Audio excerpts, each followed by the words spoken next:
সাংবাদিক দম্পতি সাগর সরোয়ার ও মেহেরুন রুনি হত্যায় ৭১ টেলিভিশনের সাবেক প্রধান প্রতিবেদক উপস্থাপক ফারজানা রূপাকে জিজ্ঞাসাবাদ করবে আদালত। এ সময় সাংবাদিক দম্পতি সাগর রুনি হত্যা মামলার ঘটনার সময় ফারজানা রূপা এটিএন বাংলা টেলিভিশনে রিপোর্টার হিসেবে কর্মরত ছিলেন। স্বরাষ্ট্র মন্ত্রণালয়ে গঠিত উচ্চ ক্ষমতা সম্পন্ন টাস্ক ফোর্স তাকে জিজ্ঞাসাবাদ করা হবে।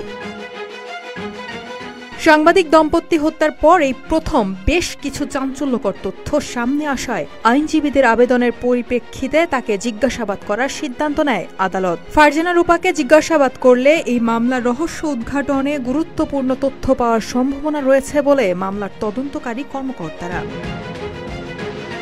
আবেদনে বলা হয়েছে, সাংবাদিক দম্পতি সাগর রুনি হত্যা মামলার ঘটনার সময় ফারজানা রূপা এটিএন বাংলা টেলিভিশনে রিপোর্টার হিসেবে কর্মরত ছিলেন। নিহত রুনির সাথে রূপার ঘনিষ্ঠ সম্পর্ক ছিল। উল্লিখিত হত্যাকাণ্ড নিয়ে তিনি টেলিভিশনে রিপোর্ট করেন মর্মে জানা যায়। তাকে জিজ্ঞাসাবাদ করলে এ হত্যা মামলার রহস্য উদ্ঘাটনে গুরুত্বপূর্ণ তথ্য পাওয়ার সম্ভাবনা রয়েছে। গত ৩০ সেপ্টেম্বর সাংবাদিক দম্পতি সাগর সরোয়ার ও মেহেরুন রুনি হত্যা মামলার তদন্তের দায়িত্ব র্যাব থেকে সরিয়ে স্বরাষ্ট্র মন্ত্রণালয়ের মাধ্যমে গঠিত একটি উচ্চ ক্ষমতা সম্পন্ন টাস্ক ফোর্সের মাধ্যমে তদন্তের নির্দেশ দিয়েছেন হাইকোর্ট।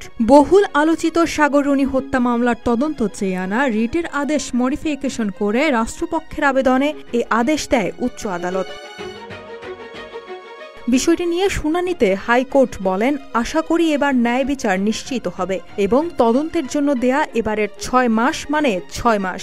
এ বিষয়ে পরবর্তী আদেশের জন্য আগামী ৬ এপ্রিল দিন ধার্য রয়েছে হাইকোর্টে।